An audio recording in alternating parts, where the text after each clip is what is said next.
Recording has started.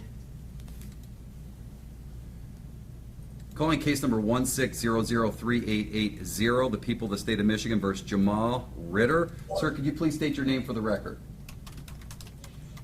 Ritter. All right, thank you. Sir, the complaint alleges that on August 20th, 2016 in the city of Novi, count one, that you did commit the offense of larceny by stealing from a person of another, Caitlin Bezzi, certain property, to wit, watches. It is a felony. It is punishable by up to 10 years. It is commonly known as larceny from the person. Count two, that you did while you were at Tappers, which was open to the public. You stole property at that store that was offered for sale at a price of $1,000 or more. This is also a felony. It is punishable by up to 5 years in jail and or $10,000 or 3 times the value in the price of the property stolen, obtained, or attempted to be obtained, whichever is greater. To impose a fine of 3 times the value, you must admit the amount or it must be determined by the trier of fact. This is commonly known as retail fraud in the first degree. Count three, that you did willfully and maliciously destroy or injure a building or its appurtenances located at 27716 Novi Road that belonged to Tappers, and the amount of destruction or injury was $1,000 or more but less than $20,000. This is also a felony. It is punishable by up to 5 years in jail and or $10,000 in fines and costs, or 3 times the amount of destruction or injury, whichever is greater.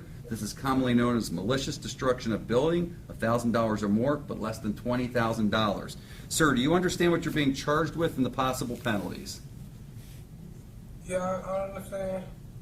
All right, thank you. Sir, because this is a felony, I want to make sure that you understand some of your basic rights. I'm going to go through some of those rights with you.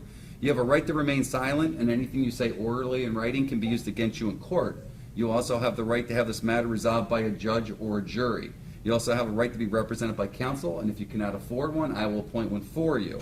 You have the right to have an attorney present for any questioning you consent to, and you also have a right to have a probable cause conference and a preliminary examination where the prosecutor must establish that a crime was committed and there is probable cause to believe that you committed the crime.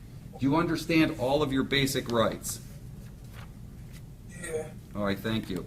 All right, sir, with regard to an attorney, do you need a court-appointed attorney? Yeah. All right, I'll appoint an attorney for you.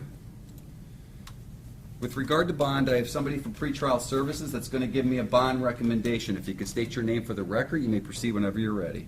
Ellen Galloway, Oakland County Pretrial Services.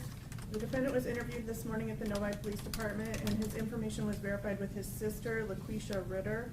He's 26 years old, single, and he claims no children.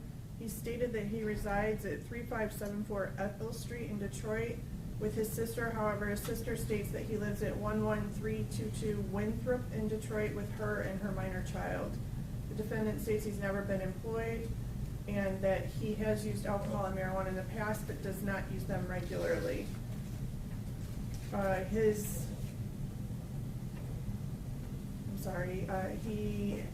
He graduated from high school, his sister stated, with special education classes. He reports drinking alcohol once a month and tried it at the age of 17. He last used it a few days ago. He states that he was using marijuana daily, but he has not used it in the past 2 years.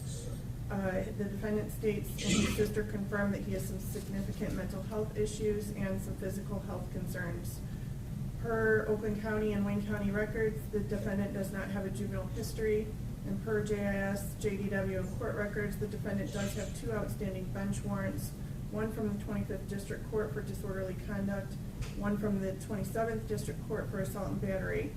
He does have a pattern of failing to appear, but the 27th District Court was not able to be reached to confirm his failure to appear for that case.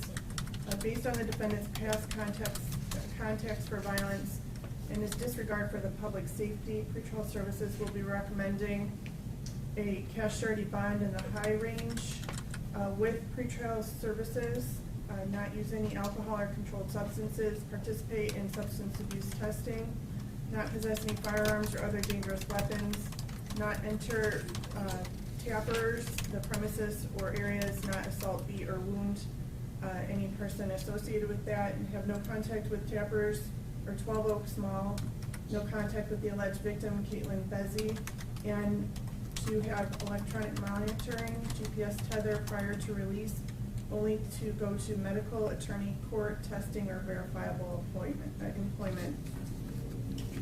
All right, thank you. Bond is set at $300,000 cash surety, no 10%.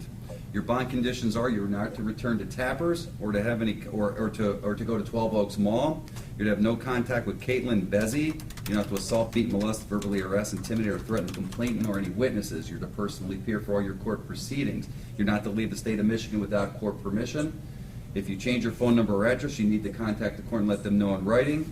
I'm going to have you supervised by pre-trial services, no new criminal offenses. You're not to possess any firearms or other dangerous weapons. You're to refrain from using any alcohol or illegal drugs. I'm going to test you for alcohol and drugs twice a week.